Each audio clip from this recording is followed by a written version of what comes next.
Selamat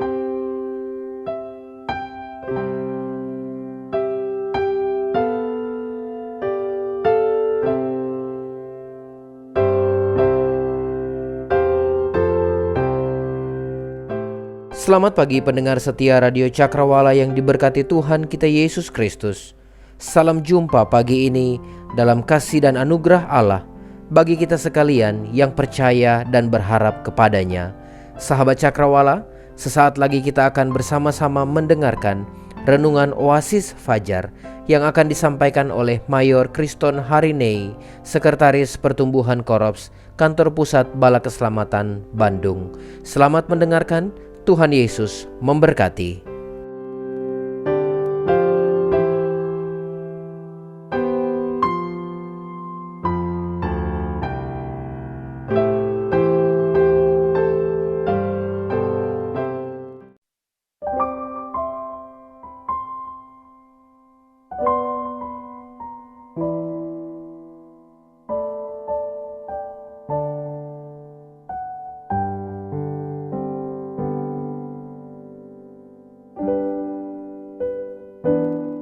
Sahabat pendengar Radio Cakrawala dimanapun Anda berada, sukacita sekali rasanya dapat menyapa Anda sekalian melalui program Oasis Fajar yang selalu hadir menyapa kita setiap pagi di radio kesayangan kita ini. Pagi ini kita akan melihat kembali dan merenungkan bagian firman Tuhan melalui pembacaan kitab Injil Lukas 17 ayat 11 sampai ayat yang ke-19. Seperti yang telah saya kemukakan pada hari kemarin, bahwa kita akan mendiskusikan bagian ini dalam sepanjang minggu ini. Karena itu sebelum kita masuk dalam perenungan, saya sangat rindu mengajak kita untuk kita terlebih dahulu berdoa. Mari kita berdoa. Bapa kami di sorga, Bapa yang penuh kasih, kami bersyukur kepadamu. Kami bangun pagi ini dari istirahat tidur kami karena anugerah-Mu. Kami akan melakukan tugas, pekerjaan, dan pelayanan kami pada hari ini. Kami memohon pertolongan-Mu atas hidup kami. Sebelum kami pergi bekerja, pergi ke sawah, pergi ke kebun, pergi ke sekolah, pergi ke kampus, pergi ke kantor, atau melakukan perjalanan, maka terlebih dahulu kami memohon tuntunan-Mu melalui perenungan firman Tuhan. Berbicaralah kepada kami ya Tuhan, sebab kami begitu membutuhkan firman-Mu. Dalam nama Tuhan Yesus kami sudah berdoa. Amin. Sahabat pendengar Radio Cakrawala yang diberkati Tuhan, marilah kita membaca firman Tuhan dalam Injil Lukas 17 ayat 11 sampai ayat yang ke-19. Saya membaca di dalam nama Tuhan kita Yesus Kristus. Lembaga Alkitab Indonesia memberikan judul perikop ini, yaitu ke-10 orang kusta. Dalam perjalanannya ke Yerusalem, Yesus menyusur perbatasan Samaria dan Galilea. Ketika ia memasuki suatu desa, datanglah 10 orang kusta menemui dia. Mereka tinggal berdiri agak jauh dan berteriak, "Yesus Guru, kasihanilah kami." Lalu ia memandang mereka dan berkata, "Pergilah, perlihatkanlah dirimu kepada imam-imam." Dan sementara mereka di tengah jalan, mereka menjadi tahir. Seorang dari mereka ketika melihat bahwa ia telah sembuh, kembali sambil memuliakan Allah dengan suara nyaring. Lalu tersungkur di depan kaki Yesus dan mengucap syukur kepadanya. Orang itu adalah seorang Samaria. Lalu Yesus berkata, "Bukankah ke-10 orang tadi semuanya telah menjadi tahir? Di manakah yang 9 orang itu? Tidak adakah di antara mereka yang kembali untuk memuliakan Allah selain daripada orang asing ini?" Lalu ia berkata kepada orang itu, "Berdiri dan pergilah, imanmu telah menyelamatkan engkau." Sahabat pendengar Radio Cakrawala yang diberkati Tuhan, penekanan utama kita dalam perenungan kita pada saat ini terdapat pada ayat yang ke-12 yang berkata, "Ketika ia memasuki suatu desa, datanglah 10 orang kusta menemui dia." Judul khotbah pada pagi hari ini, Yesus memasuki desa. Gagasan pokok yang hendak saya sampaikan pada perenungan ini adalah orang desa selalu dianggap kurang penting, sehingga banyak orang tidak mau disebut orang desa. Desa itu udik, yang artinya jauh dari keramaian dan kemajuan teknologi. Memang sampai hari ini masih ada desa yang sulit untuk dijangkau. Kalaupun bisa dijangkau, hanya dengan kendaraan roda 2, itu pun dengan medan yang begitu berat. Bahkan tidak jarang harus melalui medan yang berbahaya. Di tempat lain ada juga desa yang harus dijangkau dengan perahu, dengan katinti yang menguji adrenalin kita. Desa identik dengan perjuangan medan yang berat. Sekalipun banyak juga desa yang sudah begitu maju, tapi sampai hari ini masih ada desa yang belum ada penerangan listrik. Kalaupun ada, itu usaha setempat berupa kincir air atau dengan membeli genset. Belum lagi soal komunikasi. Signal sulit ditemukan di desa. Kalaupun ada, biasanya lebih banyak gangguannya daripada normalnya. Begitu juga halnya dengan kebutuhan sekolah. Pendidikan jarang ada di desa. Kalaupun ada, hanya SD, SMP, untuk tingkat SMA atau SMK mulai sulit didapatkan. Apalagi kalau kita bicara tentang perguruan tinggi, sangat jarang, bahkan mungkin belum ada. Singkatnya, jadi orang desa itu ada enaknya, tapi ada juga tidak enaknya. Enaknya jadi orang desa, di desa kekeluargaan begitu terasa. Kekeluargaan begitu dirawat dan dijaga. Sikap tolong-menolong menjadi ciri utama orang desa. Enaknya jadi orang desa, sayurannya segar semua, jauh dari unsur-unsur kimia yang cukup berbahaya. Enaknya jadi orang desa, udaranya segar, belum terkontaminasi oleh polusi. Enaknya jadi orang desa, kita bisa melihat pohon-pohon yang rimbun, menyejukkan bukan hanya mata, tapi juga bisa menyejukkan hati. Tapi tidak enaknya jadi orang desa ketika harus menempuh studi, harus terpisah dengan orang tua dan keluarga. Tidak enaknya jadi orang desa, susah dapat informasi, siaran TV-nya terbatas. Banyak kebutuhan yang tidak bisa kita jumpai di desa. Belum lagi ketika kita datang ke kota, kita minder karena kita orang desa. Bersyukurlah era pemerintahan saat ini, desa menjadi perhatian penting. Sehingga di era ini ada menteri yang khusus memikirkan mengenai desa. Puji Tuhan, banyak desa kita yang wajahnya berubah. Sahabat pendengar Radio Cakrawala yang diberkati Tuhan, saya begitu tertarik dengan pembacaan kita hari-hari ini. Karena Yesus yang begitu terkenal itu mau pergi mengunjungi sebuah desa. Memang Alkitab tidak secara spesifik mencatat nama desa itu. Juga tidak ada sambutan meriah yang diterima Yesus di desa itu.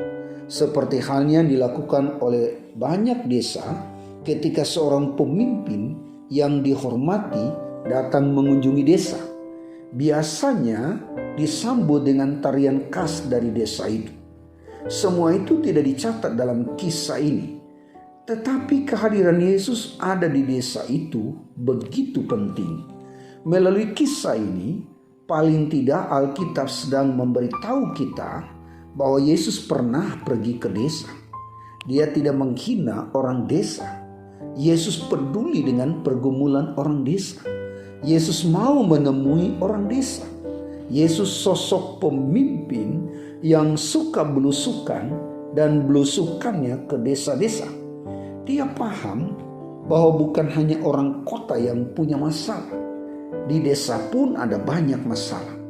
Kebenaran ini sangat memberkati, sangat menguatkan, sangat memberanikan kita sebagai orang desa. Sahabat pendengar Radio Cakrawala yang diberkati Tuhan, anak desa itu biasanya kreatif karena mereka ingin bermain bersama teman-temannya, sementara mereka tidak memiliki uang yang cukup untuk membeli berbagai jenis alat permainan. Maka akhirnya mereka membuat alat mainan sendiri, misalnya dari kayu, dari serabut kelapa, dari batang pisang, dari kulit jeruk, dari bambu, dan dari apa saja yang penting bisa dijadikan untuk mainan. Impian besar anak-anak desa akan tumbuh berbarengan dengan inisiatif yang berhasil dibangun secara bertahap, sedikit demi sedikit.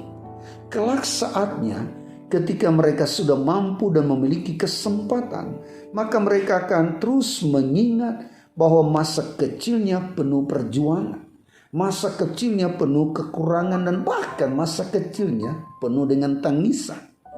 Inilah yang membuat mental anak desa bukan mental kaleng-kaleng, tapi mental yang pantang menyerah. Mereka terbiasa dengan kesulitan. Mereka bukanlah pecundang, tapi mereka pejuang dengan semangat pemenang. Sungguh menjadi anak desa bukanlah nasib yang perlu disesali, tapi justru anugerah yang perlu disyukuri. Sahabat pendengar Radio Cakrawala yang diberkati Tuhan, bangsa Indonesia memiliki banyak sekali kisah inspiratif. Banyak di antara orang hebat justru mereka lahir bukan dari orang yang tinggal di kota, tinggal di metropolitan, yang hidupnya serba ada, tetapi mereka justru lahir dari desa, dari daerah kumuh, dari pinggiran, dari pelosok yang tingkat ekonominya kurang dan tingkat kesejahteraannya kecil. Lihatlah Yesus, dia pun memilih lahir di tempat yang kumuh, yaitu kandang. Nabi Mika menubuatkan bahwa dia lahir dari kaum yang terkecil di antara kaum-kaum Yehuda, anak tukang kayu yang tidak terkenal, lahir dari keluarga yang sederhana, lahir dari wanita yang sederhana. Apa yang bisa dibanggakan dari Yesus? Tapi fakta memperlihatkan bahwa berjuta-juta orang menjadi pengikutnya. Tidak terhitung berapa banyak orang yang hidupnya dipulihkan karena Yesus. Padahal dia hanyalah anak desa. Bagian ini sedang memberitahu kita bahwa tidak penting kita datang dari mana. Yang terpenting kita bersama dengan siapa. Tanpa bermaksud merendahkan apalagi menghina. Sebagai ofisir bala keselamatan, saya bersyukur karena saya boleh melihat bala keselamatan yang besar ini pernah dipimpin oleh seorang pemimpin yang lahir dari desa. Tanpa bermaksud untuk meremehkan atau menjatuhkan mereka, sekali lagi tidak ada niat untuk menjatuhkan dan meremehkan mereka. Jujur saya bangga boleh melihat Allah memakai orang-orang sederhana melakukan hal-hal yang besar. Sejujurnya saya bangga melihat tangan Allah yang memakai siapa saja, entah itu orang kota ataupun orang desa, sepanjang orang itu mau serahkan hidupnya dipakai oleh Allah. Sahabat pendengar Radio Cakrawala yang diberkati Tuhan, apa yang kita temukan sebagai pelajaran rohani melalui firman Tuhan ini? Jangan kita menghina orang desa, sebab semua manusia sama di hadapan Tuhan. Jangan perlakukan orang desa semena-mena. Jangan pandang enteng orang desa. Jangan tipu mereka. Jangan eksploitasi mereka. Sebagai anak desa, saya percaya bahwa setiap kita spesial di mata Tuhan. Jangan minder jadi anak desa. Masa depan kita bukan ditentukan oleh asal kita desa atau kota, tapi masa depan kita ditentukan oleh Tuhan. Sebagai anak desa, mari kita buktikan bahwa kita bisa. Jika Yesus mau perhatikan orang desa dalam bacaan kita tadi, Saya pun percaya Yesus mau memperhatikan kita. Dia bisa mengangkat kita orang desa menjadi alat kemuliaannya. Ayo, kita yang saat ini berada di desa, teruslah berjuang meraih cita-citamu. Jangan patah semangat. Tidak ada yang tidak mungkin, apalagi bila melangkah bersama Yesus. Bagi kita orang kota, jangan remehkan orang desa. Jangan pelit rumah kita bila orang desa datang menumpang. Jangan jadikan mereka hanya sebagai pembantu, tukang setrika baju, tukang memasak, tukang paras kebun. Tapi mari sekolahkan anak mereka. Tuhan Yesus memberkati kita semua. Sahabat pendengar Radio Cakrawala yang diberkati Tuhan, sebelum kita berpisah maka izinkan saya berdoa untuk kita semua. Bapa kami di sorga, kami bersyukur untuk lawatan-Mu pagi ini. Kami berterima kasih untuk firman-Mu yang kembali menguatkan, memberanikan dan memberkati kami semua. Hamba-Mu berdoa untuk semua pendengar Radio Cakrawala di mana saja berada. Mungkin mereka sedang sakit, baik di rumah ataupun di rumah sakit. Kiranya Tuhan menjamah mereka. Hamba berdoa untuk mereka yang sedang kecewa, yang putus asa, hilang harapan. Kiranya Tuhan Yesus menolong dan menguatkan mereka. Hamba berdoa untuk mereka yang punya beban. Kiranya Tuhan mampukan mereka menghadapi beban mereka. Dalam nama Tuhan Yesus hamba berdoa. Saudara-saudara sekalian, arahkan hatimu kepada Allah dan terima berkat Tuhan. Tuhan memberkati engkau dan melindungi engkau. Tuhan menyinari engkau dengan wajah-Nya dan memberi engkau kasih karunia. Tuhan menghadapkan wajah-Nya kepadamu dan memberi engkau damai sejahtera dari saat ini sampai selama-lamanya. Amin. Demikianlah perjumpaan kita. Akhirnya saya Mayor Kriston hari ini mohon pamit dari ruang dengar Anda sekalian. Shalom. Haleluya.